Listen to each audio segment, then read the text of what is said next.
Welcome है सभी का कुमार चेतन यूट्यूब चैनल पे। ये हमारा आरटीपी रिवीजन टेस्ट पेपर का पार्ट 2 है। एंड आई होप आपने पार्ट 1 इसका देखा होगा, आपको क्वेश्चंस समझ में भी आए होंगे और पढ़ाने का तरीका भी अच्छा लगा होगा। तो विजिट कीजिए हमारे चैनल को कुमार चेतन और चेक कीजिए आरटीपी रिवीजन पार्ट 1।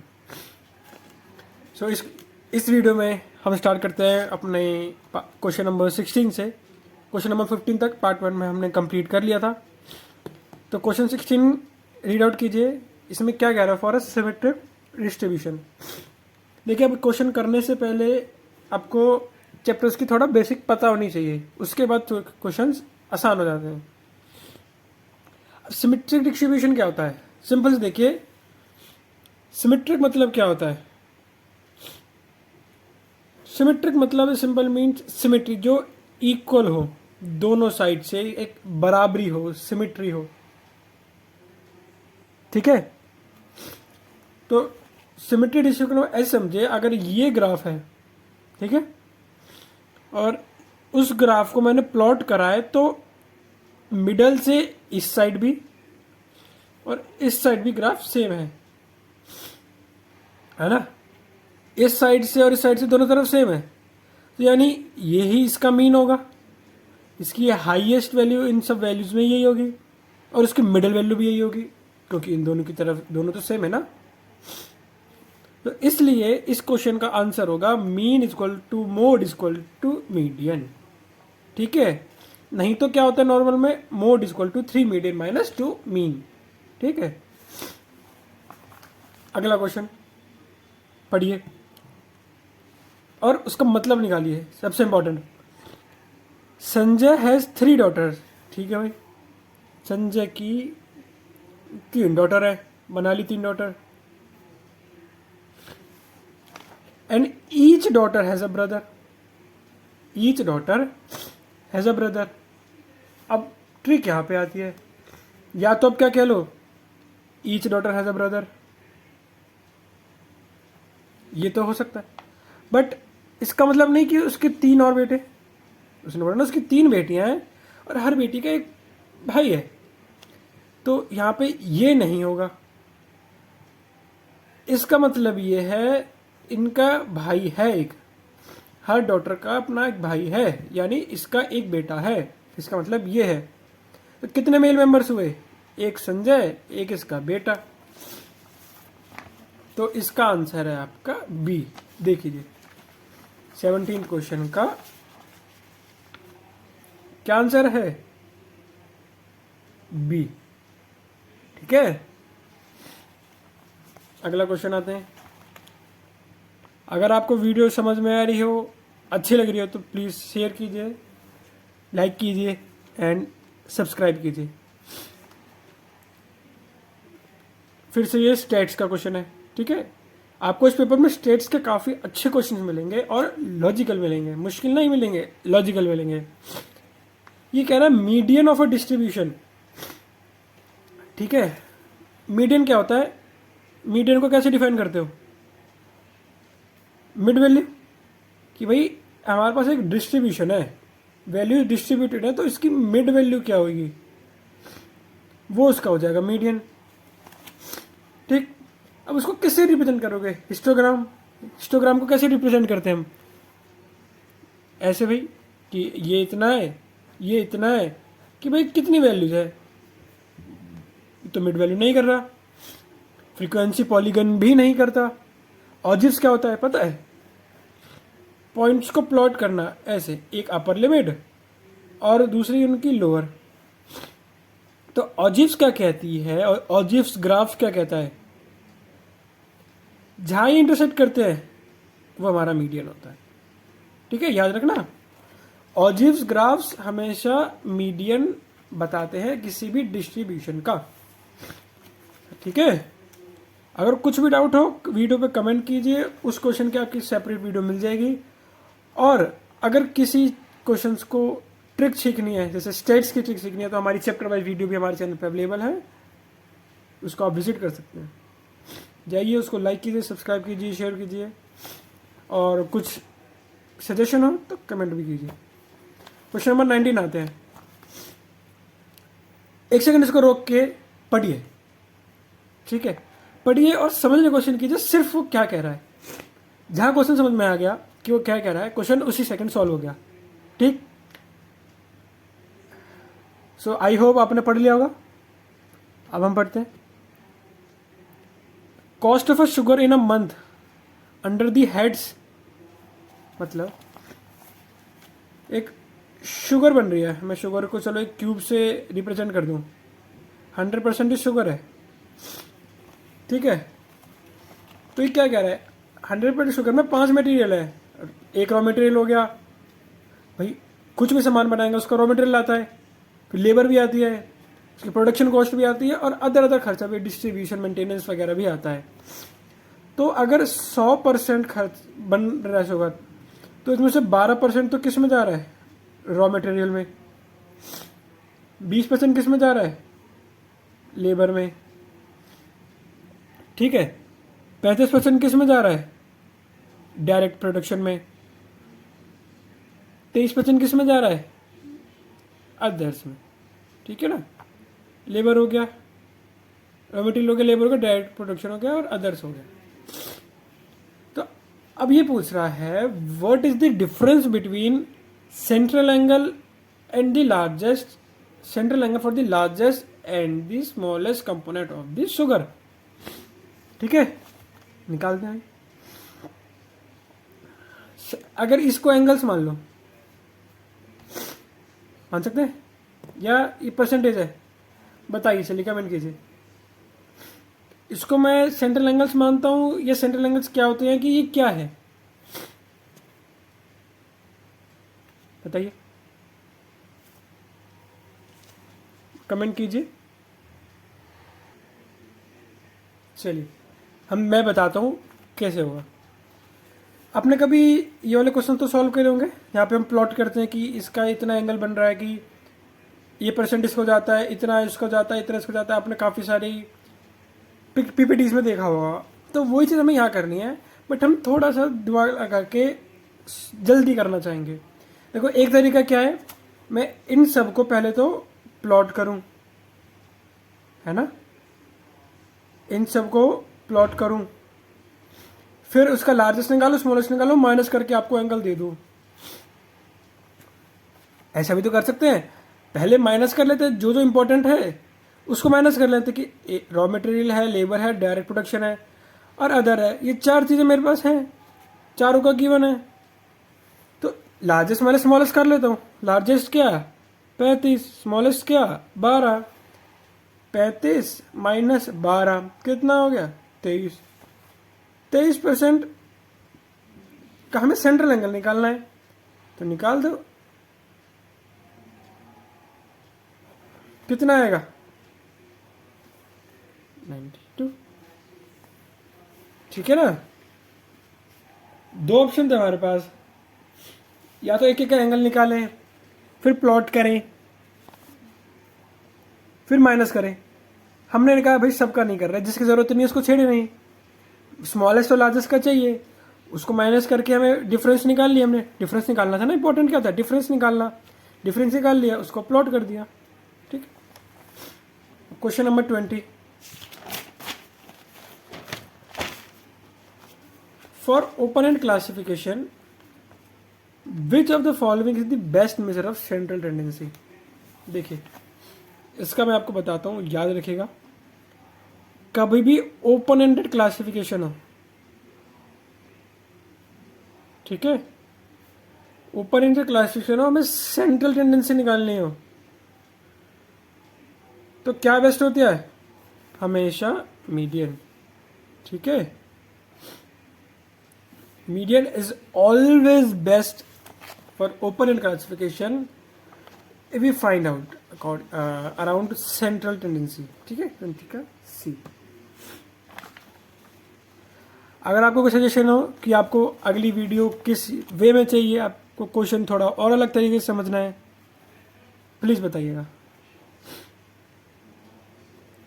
क्वेश्चन ये कह रहा है the quartile deviation of a variable are. Quartile deviation दे दी वेरिएबल्स की, निकालनी है कोटल डेविएशन, वेरिएबल दे दिए कोटल्स, मार्क कर लो कि भैया मैं Q1 को मान रहे हम 45, Q2 को मान रहे हैं 52, Q3 को मान रहे हैं 65, है ना। अब इसकी कोटल डेविएशन निकालो, अभी निकाल देते हैं भाई। कोटल डेविएशन क्या कहती है? कोटल डेविएशन ही कहती है, एवरेज निकाला है कि भैया मीडियन की मिड वैल्यू क्या होती है कि दोनों के सम के बीच का हाफ। इसमें क्या करते हैं, Q3 माइनस Q1/2, कितना आ जाएगा 20/2, 10, 20/2 10, ठीक है।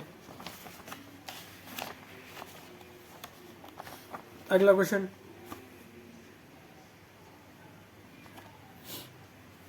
If x and y are related by y is equal to 2x plus 5 given है, y is equal to 2x plus 5 given है, फटाफट से लिख लो।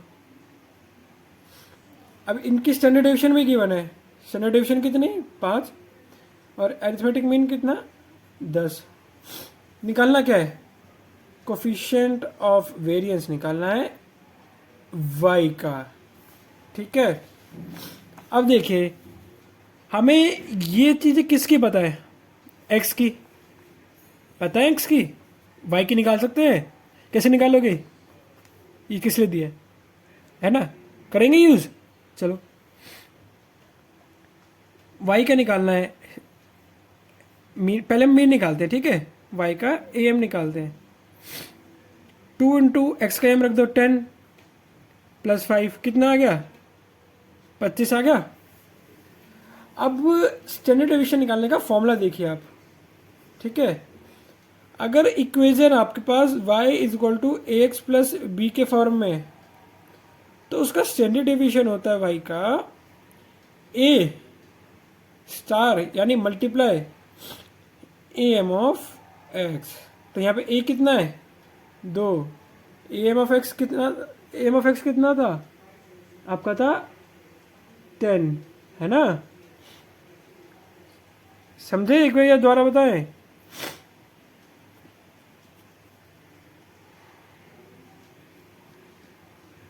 अब देखिए यहाँ पे एम नहीं आएगा, यहाँ पे आएगा 5, ठीक है, क्या 5, ठीक है।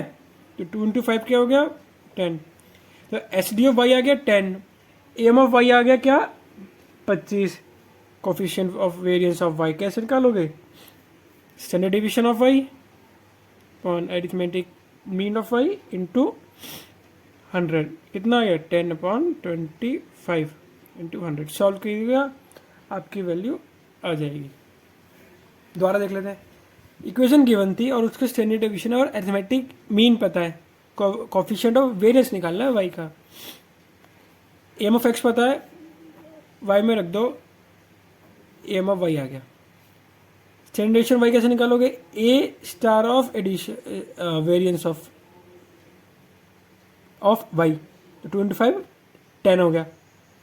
अब क्वेश्चन ऑफ वेरिएशन का फॉर्मूला ये होता है S D upon A M into 100, 10/25 into 100 आपका आंसर आ गया 440, ठीक है। क्वेश्चन नंबर 23 पे आ जाइए। सिंपल फॉर्मूला लगना है, इसमें क्या है कि P ओवर B का ये निकालना है। अब इसको हम कहते हैं कंडीशनल प्रोबेबिलिटी, ठीक है। इस क्वेश्चन में एक एरर है, मिस्टेक है क्या कि यहाँ पे P ऑफ ए 2 बार दिया हुआ है, तो ये जो 3/4 है ना, ये आपका P ऑफ ए नहीं है, ये P of A union B है, ठीक है। अब देखिए आपको ये निकालना है, इसका फॉर्मूला क्या होता है, P of a intersection B upon P of B, ये तो पता है, ये नहीं पता, इसके लिए आपने फॉर्मूला पढ़ा होगा 12th में या 11th में। देखिए P of A union B क्या होता है, P of A plus P of B minus P of a intersection B, है ना। यूनियन निकाल, यूनियन पता है ए पता है, बी पता है, p of a intersection b निकल जाएगा। क्या आ जाएगी आपका, आ जाएगा 31/, क्या आ जाएगा 31/60। ठीक है, इसमें आप पुट करिएगा, आपका आंसर आ जाएगा 0.775।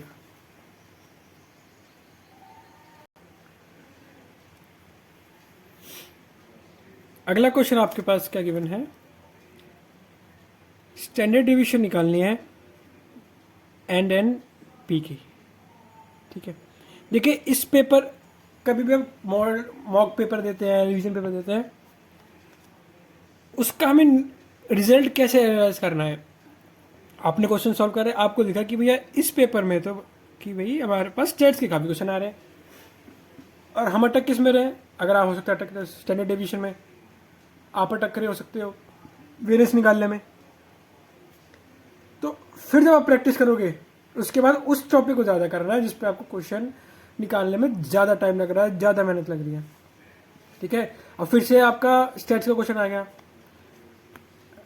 आपको कह रहा है कि एन और पी का स्टैंडर्ड डिवीजन निकालना है। एन और पी का अगर 2 पैरामीटर है तो उसका स्टैंडर्ड डिवीजन क्या होता है। देखो अगर वेरियंस निकालना है तो वो होता है n p of 1 minus p, बस इसको ध्यान रखिए। वेरियंस और स्टैंडर्ड डिवीजन का रिलेशन क्या होता है कि स्टैंडर्ड डिवीजन वेरियंस का रूट होता है। स्टैंडर्ड डिवीजन पूछा ना, अब इसको रूट में डाल दो तो आंसर आ गया, है ना। देखो भाई काफी बहुत होगी स्टेट्स, अब थोड़ा अपना पीएनसी पे है, परम्यूटेशन कॉम्बिनेशन पे थोड़ा डर लगता होगा, आज हम डर निकालते हैं आपका, सिर्फ लॉजिक से करेंगे और कुछ नहीं। 2 बंदे हैं, ये क्वेश्चन नंबर 25 है, देखते चलिए। 2 बंदे हैं एक्स और वाई, लिख लिए 2 बंदे हैं एक्स और वाई, 6 बंदों के साथ और हैं, हो सकता है मूवी देखने जा रहे हो भाई, काफी क्रेज चल रहा है आजकल। कितने बंदे हो गए, 8 हो गए, पहला पॉइंट हो गया।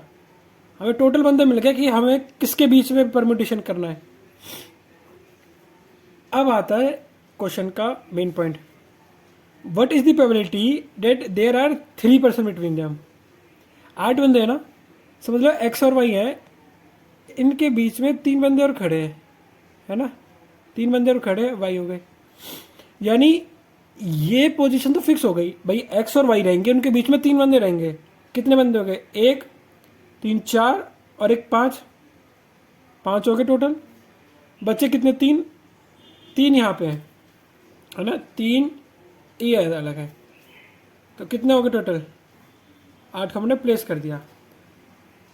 अब हमें ये निकालना है कि वो प्रोबेबिलिटी क्या होगी कि इनके बीच में 3 बंदे रहे। अब देखो सबसे पहले किसी भी प्रोबेबिलिटी निकालने होते हैं, हमारे अपॉन में क्या आता है, टोटल इवेंट, क्या आता है, टोटल इवेंट। तो अगर 8 बंदों को खड़ा करने की टोटल प्रोबेबिलिटी क्या होती है, उसका फैक्टोरियल, समझ गए, उसका फैक्टोरियल। अब हमारे पास ये देखो कि इस पूरे कंडीशन में हमें क्या क्या कंडीशन है। अच्छा पहली कंडीशन क्या है, ये दे, बस ये चीज समझ में आ गया ना कि क्वेश्चन में हमें क्या क्या अरेंज करना पड़ेगा। हमें तो सिर्फ एक चीज गिवन है कि 3 बंदे बीच में खड़े करने हैं, बट उसके लिए भी तो कुछ कंडीशन बनती होंगी ना, कि हमारे पास टोटल 6 बंदे हैं, उनमें से कौन से 3 इन दोनों के बीच में रखूं। भाई 6 के बीच में 3 भी तो रखना है ना, पर वो कौन से, तो उसका क्या होता है परम्यूटेशन, 6C3। किसी भी सेलेक्ट करना हो तो टोटल में से कितना सेलेक्ट करना है, उसका कॉम्बिनेशन होता है वो, तो 6 में से 3 सेलेक्ट करने हैं। पहली कंडीशन तो ये हो गई, ठीक, चलो 3 कर लिए। अब वो 3 आपस में भी तो आगे पीछे बैठ सकते हैं ना, कि एक यहाँ बैठ गया, एक यहाँ बैठ गया, एक यहाँ बैठ गया, फिर जो यहाँ बैठा था वो यहाँ बैठ गया, यहाँ बैठ सकता है भाई, उसकी मर्जी, ये फिक्स तो नहीं करा।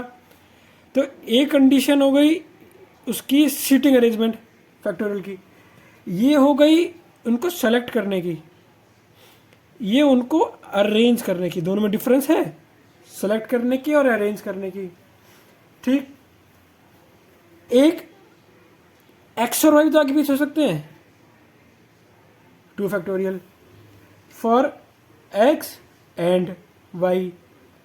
अब एक और बचेगी क्या, देखो अगर ये भी तो आगे पीछे हो सकते हैं कि एक्स अभी तो पहली पोजीशन पे है, पर एक्स दूसरी में भी तो आ सकता है कि यहाँ पे जो भी 3 है वो यहाँ 2 ही रह गए, एक इनके आगे आ गया, फिर इसके आगे 2 हो गए, पीछे एक ही रह गया, तो 3 इसके बचे बाहर के,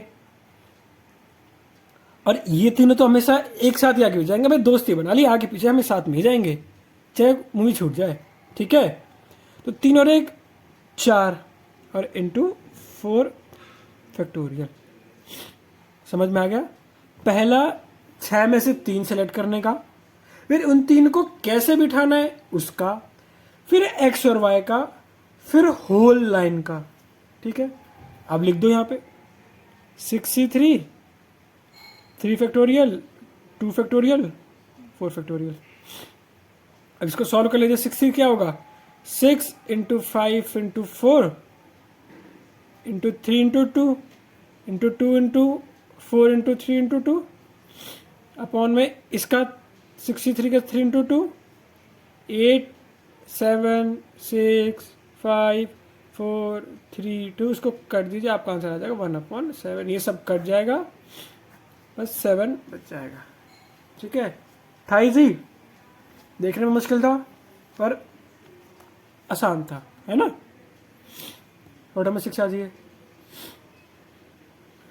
डेविएशंस किस में मिनिमम होती है, मीन में, मोड में, जीएम में यानी मीन में, ज्योमेट्रिक मीन में, या मीडियन में, किस में होती है बताइए। वीडियो स्टॉप कीजिए, कमेंट कीजिए कि डेविएशंस सबसे ज़्यादा किस में होती है। हमेशा उसकी मिड वैल्यू में। किसमें, हमेशा उसकी मिड वैल्यू में। एक और क्वेश्चन है,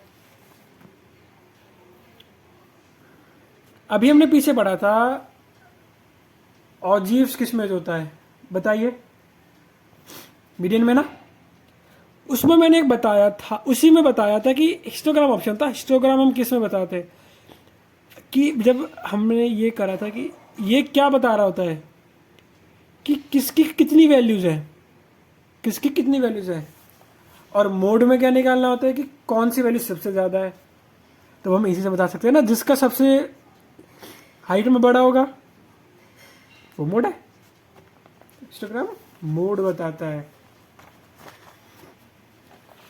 एक और क्वेश्चन, एक्स और वाई का रिलेशन दे दिया क्या, 3x माइनस 4y किसके इक्वल है, 20 के।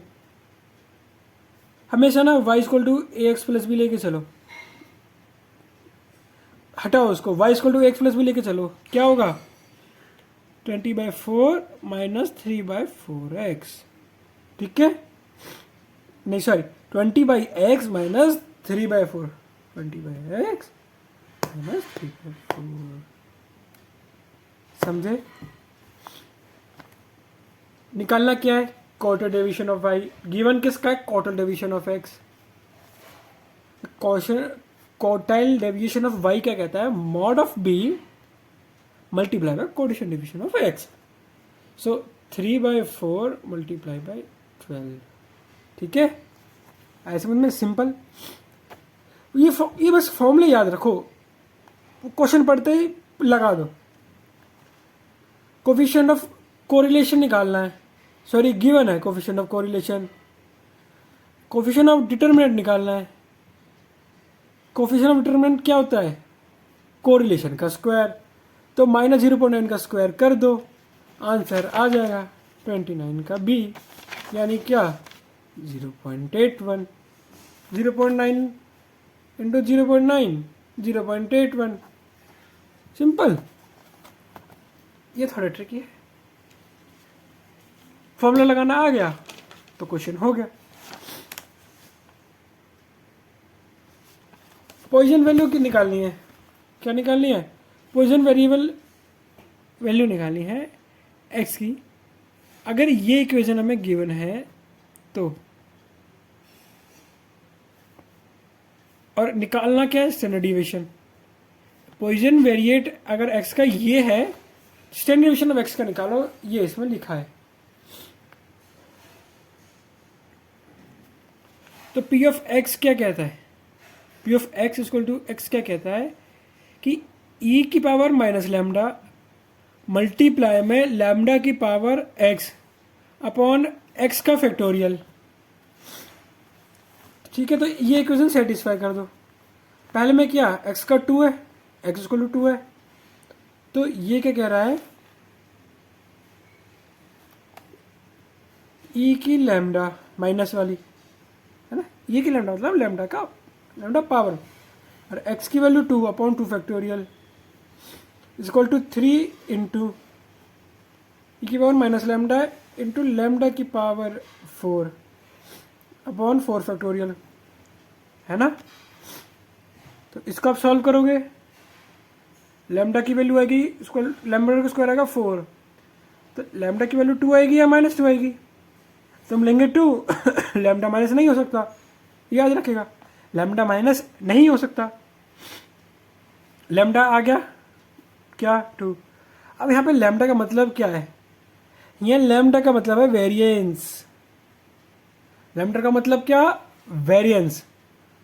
मैंने बताया था स्टैंडर्ड डिवीजन क्या होता है, वेरिएंस का रूट, तो √2 आपका आंसर आ गया। तो ये थी हमारी आरटीपी की रिवीजन पार्ट 2। वीडियो अच्छी लगी हो, सॉल्यूशंस पसंद आए हो, लाइक कीजिए, सब्सक्राइब कीजिए, हमारा पार्ट 1 भी चेक कीजिए, और आपको हमारे कुमार चेतन यूट्यूब चैनल पे